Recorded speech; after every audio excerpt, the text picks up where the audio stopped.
भगवते वासुदेवाय. श्लोक 40 ते 42. श्री भगवानुवाच. पार्थ नैवेह नामुत्र विनाशस्तस्य विद्यते. न हि कल्याणकृत् कश्चित् दुर्गतिं तात गच्छति. प्राप्य पुण्यकृतान् लोकानुषित्वा शाश्वतिः समाः. शुचीनां श्रीमताङ्गेः योगभ्रष्टोऽभिजायते. अथवा योगिनामेव कुले भवति धीमताम्. एतद्धि दुर्लभतरं लोके जन्म यदीदृशम्. भावार्थ. भगवान श्रीकृष्ण म्हणाले, हे पार्था अर्थात पृथापुत्र अर्जुना, त्या पुरुषाचा इहलोकातही नाश होत नाही व परलोकांतही नाही. कारण बाबा रे, आत्मोद्धारासाठी अर्थात भगवत प्राप्तीसाठी कर्म करणारा कोणताही पुरुष अधोगतीला जात नाही.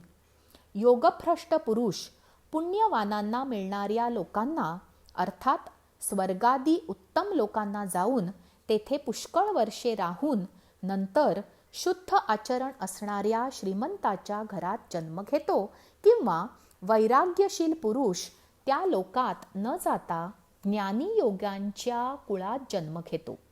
परंतु या प्रकारचा जो हा जन्म आहे तो या जगात निसंशयपणे अत्यंत दुर्मिळ आहे. भावार्थ. एका परिचितांनी मला फार छान प्रश्न विचारला. गीता शिकून उपयोग काय? त्याने 12ची वेळ भागत नाही. त्यांना उत्तर म्हणून मी हा श्लोक सांगितला. अजून गीतेची महती काय सांगू? प्रत्येक श्लोकात तत्वज्ञान आहे. प्रत्येक श्लोक एक मंत्र आहे. पठनाने इहलोकी आणि परलोकीही उद्धार होतो. गीतेचा मनोभावे केलेला अभ्यास आपले मन वैश्विक शक्तीशी जोडतो हे निश्चित. गीताभ्यास पैसे देईल असे नाही, किंबहुना तो त्याचा उद्देश नाही. मात्र गीता जे देते ते चिरंतन आहे. त्यामुळे जी प्रगती होईल ती माझ्याबरोबर पुढच्या जन्मात येईल. योगाभ्यासासाठी गीतेसारखा दुसरा ग्रंथ नाही. सगळं सोडून हा अभ्यास करा असे मुळीच नाही. 12ची वेळ भगवंतांना योग कसा साधता येतो हे गीता निश्चित सांगते. 12च्या वेळेसाठी अन्नदान करणारे खूप आहेत, त्याने पोट भरेल.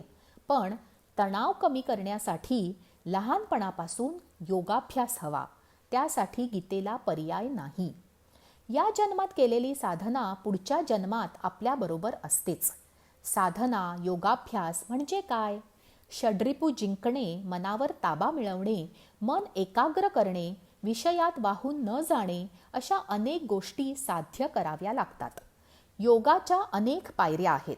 समजा या जन्मात राग जिंकला तर पुढच्या जन्मी स्वभाव शांत असतो.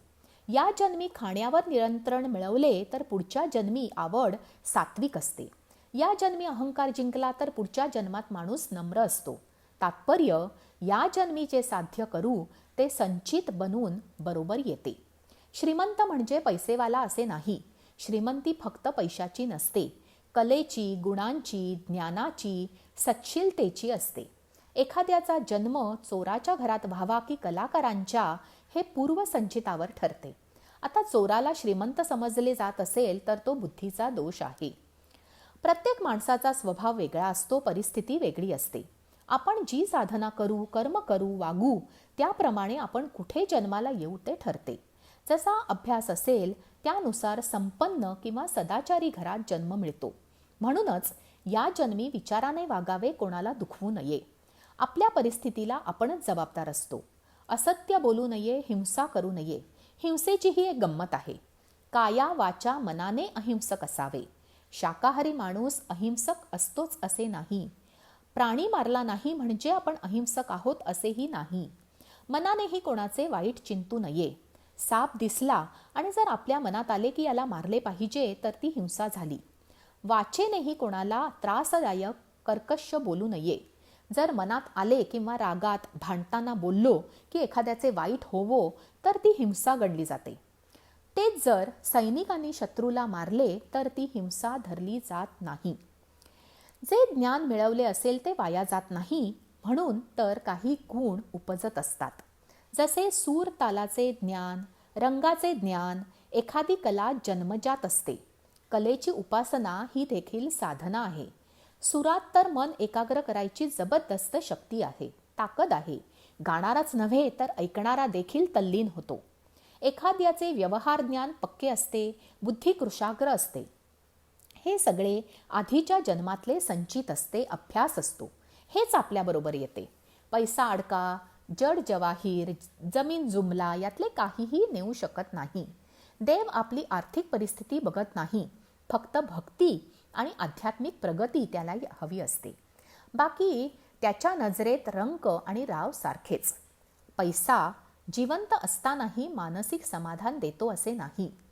जगज्जेता नेपोलियनची शेवटची इच्छा होती की त्याला पुरल्यावर त्याचा हात जमिनीवर ठेवावा आणि पाटी लिहावी की जग जिंकलेला नेपोलियन देवाला भेटायला जाताना मात्र रिकाम्या हाताने गेला. जिंकलेले काहीही बरोबर नेता आले नाही. आजचे निरूपण इतकेच. जय श्री कृष्ण.